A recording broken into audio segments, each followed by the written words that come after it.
Okay, let's go. Test video number 1 for day 7.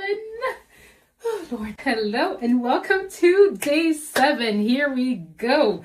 I cannot believe it's been 7 days since I've been doing this. It feels like it's been a whole month, but I am excited to be sharing everything I've been learning, and I'm really hoping that you're following along so that you can also benefit from all the knowledge I've acquired, because I did the work for you, but you still have some part that you got to do for yourself. So this is day 7. Let's go. Okay, so day 7. What are we talking about in day 7? As I mentioned last week, day 7 is the beginning of phase 2. Phase 2 is all about understanding the science of achievement. I don't know about you, but I am at a point in life where I feel stuck. I feel stuck because there's a lot of decisions I've made in the past, and I feel like they haven't gotten me to the place I wanted to be. I am at a point in life where I am tired of starting over, going down the wrong path, making decisions that don't add up and don't lead me down the path I want to be on. I feel like I've had a lot of goals, accomplished some, didn't accomplish many, but in doing a lot of studying of the concepts we're going to go over this week, I realized that it's not just going down the wrong path, it's never fully choosing one path and being fully devoted and committed to that path. And most of us don't realize that we're standing on the wrong side of the line. Years go by, we feel like we're making progress because we see movement, we see motion, we're making efforts, we're pouring our hearts and our souls into the things that we believe in, and we feel like that's going to be enough to lead us down the path that we want to be on. And that's the mistake that a lot of us do, never considering that there is that fine line between movement and motion.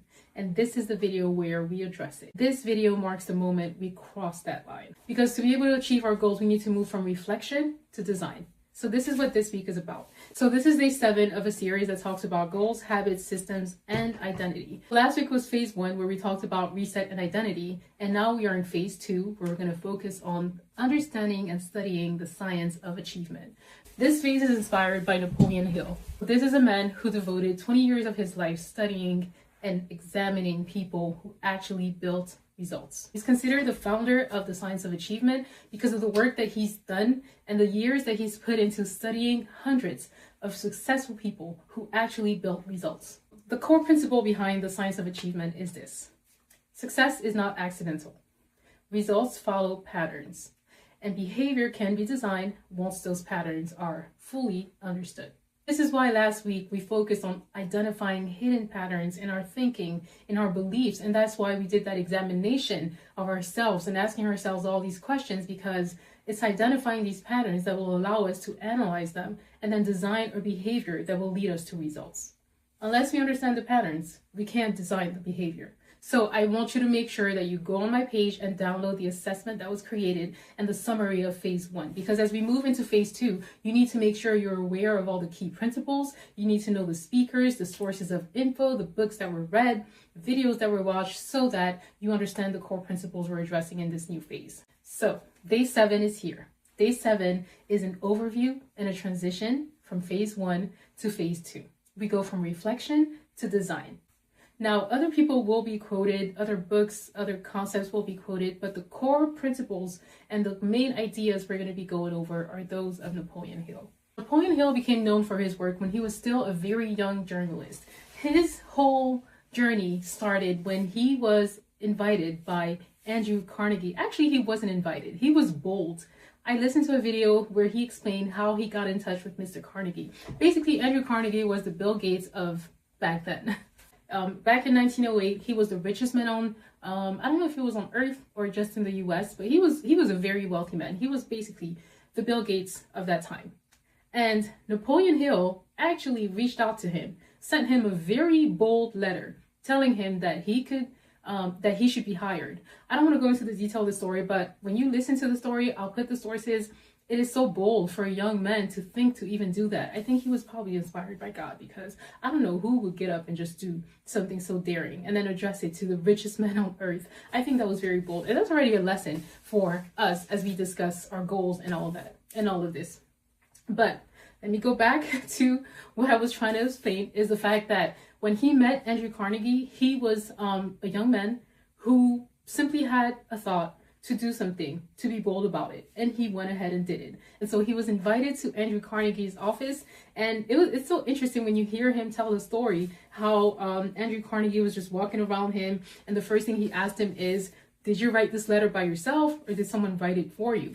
And he said, no, I did it myself. And Andrew Carnegie was like, yeah, that's what I thought. Because when I look at you, I can tell that you're that bold. Basically, he said something like that. I'm trying to paraphrase. And so the meeting went on, and they had like a conversation. And before the end of the meeting, Mr. Carnegie asked a very young Napoleon Hill one question.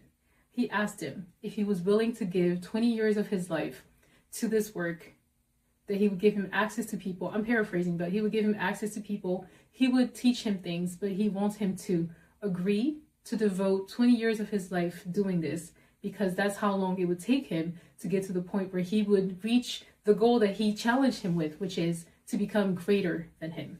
So Mr. Carnegie wanted Napoleon Hill to become greater than him. And Napoleon Hill's first reaction was like, how am I supposed to be greater than you? Like, imagine Bill Gates coming to you and telling you, I want you to devote time to learning everything about what I've done, everything I know. I'm going to give you access to people, but I want you to give me your agreement right now that you're going to devote 20 years of your life to this, because that's how long it will take you to gather all the information you need to gather. And you're like a young man or a young woman presented with this opportunity. I don't know. I don't know what I would say. I don't know, but I think I would run away. I don't think I would agree to that, because who knows what 20 years would give. So he answered the question in 30 seconds and said he'd be willing to do that. And he actually went ahead and did that. Two things here. First, I'm amazed by Andrew Carnegie's confidence in this young man. I'm amazed by how forward-thinking this man was, to think that he had something inside of him. He knew things. He had instructions. He had principles that were so valuable that they needed to be studied by another person. And they needed to be documented. And something that's even more insightful, and I'm assuming it's because he was so rich that he really didn't have anything else to prove, but still, he did it for the generations to come. He didn't do it just for him or his family or for Napoleon Hill. He wanted Napoleon Hill to go on this journey for us, for the people that were coming. So, and then Napoleon Hill, a young man, I don't know how old he was, but I think he was fairly young.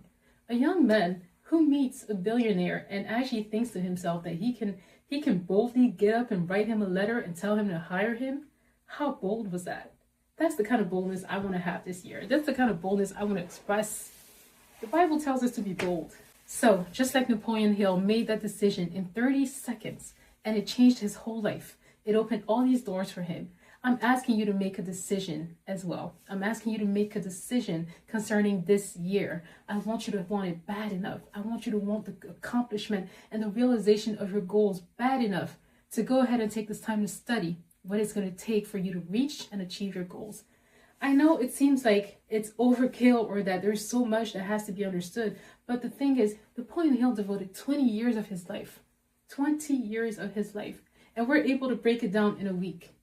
Isn't that something though? Isn't it worth it? Isn't it worth your week to be able to grasp concepts that took somebody 20 years to write down, to document, to go on a journey of 20 years? Isn't it worth it? So what I ask is that you make a decision, the same way I made a decision to make the most of 2026, the same way I made a decision to study everything that goes behind goals and who I want to become so that I can reach the final destination. I'm inviting you to make the same decision. And just like Napoleon Hill, that decision will transform your life. So let's go ahead and decide. Let's decide, just like Napoleon Hill, in 30 seconds, he made a decision that transformed his whole life. He made a decision that opened doors for him. And it's only after he made the decision that the doors were open. It's only after he made the decision that he got to meet every person that Andrew Carnegie knew. So it starts with decision making. You first got to make the decision. So have you decided to commit to becoming the best version of yourself? Have you decided to commit to reaching your goals, no matter what it's going to take? Mr. Napoleon Hill took 20 years of his life to doing this work that we're still using today. And that was Andrew Carnegie's point. He said he wanted to do something. He wanted to share knowledge so that the next generations, the people that weren't even here, would be transformed by it. Can you imagine how forward thinking that man was? To think that he has something so valuable that he needs another person to devote decades of their life to it. and that its value is worth those decades of their life.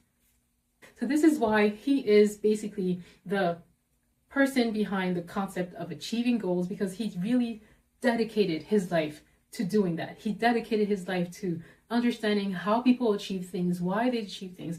20 years, and I think he probably dedicated more. I'm not sure, but it says that he dedicated at least 20 years of his life to this work. So I am committed, and I ask that you be committed too, because I don't want to end this journey by myself. I want to end it with people who came along and who also received all this knowledge and were transformed by it. Because if you don't decide, then your time's going to get used without intention. Your efforts are going to be wasted away. And then months are going to go by, weeks are going to go by, months are going to go by, and you'll still be at the starting point. And so over the next couple days, we're going to be going over the core principles. We're going to probably address 2 or 3 each day, and we're going to get as much knowledge, information, and wisdom as we can from this man's work. So join me for day 8, where we'll start talking about the core principles behind the science of achievement. I'm not saying that I'm going to transform your life specifically, but the understanding and the knowledge that will come from these videos I'm making, from this study I'm doing, will transform your life. I just need you to believe it and to come on this journey with me, and tune in tomorrow for day 8. All right? I will see you tomorrow. Bye.